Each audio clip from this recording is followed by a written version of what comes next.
পরের প্রশ্ন, দারুল ইসলামের শর্ত কি? বাহ, দারুণ প্রশ্ন। বাংলাদেশকে দারুল ইসলাম, এখানে কোনো ব্যক্তি যদি ক্ষমতায় আসে এবং সে মুসলিম কিন্তু আল্লাহর আইন দিয়ে বিচার করে না, তার ক্ষেত্রে কি মুসলিম শাসক তাকে বলা যাবে? দ্বিতীয় প্রশ্ন, বর্তমান ফিলিস্তিনে হামাস 7 অক্টোবরের হামলা কি ভুল সিদ্ধান্ত ছিল এবং ইহা কি জেহাদের অন্তর্ভুক্ত হবে? ভারে অনেক সুন্দর করে লিখছে, বহুত কষ্ট করে প্রশ্ন লিখছে, না উত্তর না দিলে হয়? দারুল ইসলামের শর্ত নিয়ে বিশাল আলেমদের মধ্যে মতভেদ আছে, কথা বলছেন কিনা? এক একজন একটা বলছে, তবে কিছু জায়গা আছে কমন। আমি কমনটা বলবো, বাড়তি শর্তগুলি বলবো না। বাড়তি শর্তগুলি অনেকেই দিছে।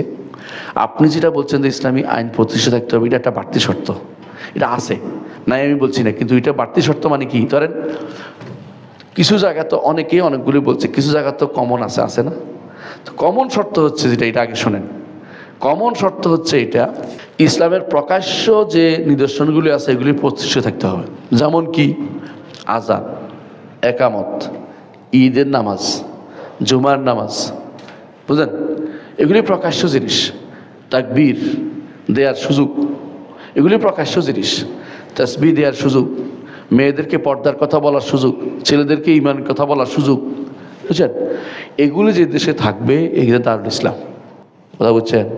এমনকি শাসক যদি কাফেরও হয়, দারুল ইসলাম দারুল কুফর হয়ে যাবে না, কথা বুঝছেন কিনা? শাসক যদি কাফেরও হয়ে যায়, দারুল ইসলাম দারুল কুফর হবে না। কারণ আপনারা ভালো করে জানেন যে অনেক জায়গা মুসলিম দেশ শাসক কাফের আছে এখনো। নাইজেরিয়া একটা সময় অবাসাঞ্জু কাফের ছিল। নাইজেরিয়া কি তখন কাফের দেশ হয়ে গেছে, দারুল হরব হয়ে গেছিল? না, জোর করে মানুষ দখল করতে পারে, কিন্তু জায়গা তো পরিবর্তন হয়। মুসলিম তো আছে এখানে। মুসলিমরা যেখানে আছে এবং স্বাধীনভাবে তাদের সমস্ত কর্মকাণ্ড পরিচালনা করতে পারতেছে, এটা দারুল ইসলাম। এখানে ইসলামী আইন বাস্তবায়ন যদি করতে পারতো তাহলে একবার 100% সুন্দর হইতো।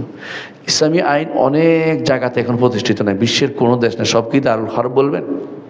না, এটা কুফরি, এটা বেহুদা কথা। ইসলামী আইন বাস্তবায়ন করতে কেন পারে না, এটার কারণগুলি কি বের করছেন কোনো দিন? তার শাসকগুলির সেই শক্তি নেই, সামর্থ্য নাই। আপনি গেলেও পারবেন না, চায় না, পশ্চিমারা চায় না। আমরা পশ্চিমের উপর নির্ভরশীল হয়ে গেছে বেশি, ডেমোক্রেসির কারণে, তথাকথিত ডেমোক্রেসি। শোনো, তোমার কথা শুনবো, অপেক্ষা করতে থাকো। আমি শুনতেছি, তোমার বললাম তো অপেক্ষা করো, তোমার কথা আমি শুনবো। এমনকি কোনো দেশের, মুসলিম দেশের শাসক যদি কাফেরও হয়ে যায়, মুসলিম দেশ কাফের দেশ হয়ে যাবে না। সে কুফরি করছে, সে কাফের, কিন্তু মুসলিম দেশটা দিয়ে দারুল কুফর হয়ে যাবে না, এটা কোনোভাবেই মেনে বলা যাবে না। কথা বুঝতে পারছি? অনেক মুসলিম দেশ একটা সময় কাফেরদের কাছে চলে গেছে, হাতে চলে গেছে। তখন কাফেরদের হাতে চলে গেলে সে যদি কোনো তারা মুসলিমদের উপর মুসলিমদের বিধান বাস্তবায়ন করতে না দেয়, তখন সে দারুল কুফর হবে। আপনি কি বুঝছেন? তো মুসলিমদের কাফের দখল করছে, কোনো ব্যক্তি কাফের হিসাবে ক্ষমতা চলে আসছে, গণতান্ত্রিক মাধ্যমে তো এখন সবই চলে আসে। হ্যাঁ, একটা নারী শাসক হয়েছে, খেয়াল করেন, নারী শাসকও জায়েজ আছে? জায়েজ নেই। তাই বলে কি বাংলাদেশ কাফের রাষ্ট্র হয়ে গেছে? তা না, সে হারাম কাজ করছে। নারী শাসক হারাম, নারী শাসকের বিধান হারাম। দেশটা ঠিক আছে, মুসলিমদের বসবাস এলাকা, এখানে প্রকাশ্যে কাজগুলি করতে দেয় কিনা, যদি না ইসলাম বিরোধিতা করতেছে, ইসলাম চালু করতে দিবে না, তখন সেটা এবং সেটা যদি কোনো বাস্তবায়ন করে দিবে, তখন দারুল হরব হয়ে যাবে, কাফের দেশ হয়ে যাবে। পার্থক্য অনেকগুলো আছে, অনেকগুলো পার্থক্য। বিভেদ ধরে দারুল হারব এবং দারুল কুফরের সংজ্ঞার ভিতরে আপনারা পেলে মুসলিম দেশগুলোকে এখন সবগুলি দারুল কুফর বানাবে, এভাবে যুদ্ধ করবে, হানাহানি করবে, মারামারি করবে, ইসলাম বলে না। আউযুবিল্লাহ। আপনার দায়িত্ব হচ্ছে ইন উরিদু ইল্লাল ইসলাহ মাস্তাতা'তু ওয়া মা তাওফীকি ইল্লা বিল্লাহ আলাইহি তাওয়াক্কালতু ওয়া ইলাইহি উনীব। আমার দায়িত্ব সবসময় ইসলাহ, আমাদের ইসলাম। ফতোয়াটা আসবে কখন? যখন এই পর্যায়ে যাবে যে ইসলামের কোনো নাম নিশানা রাখতেছে না, তখন এটা দারুল হারব হবে, দারুল কুফর হবে।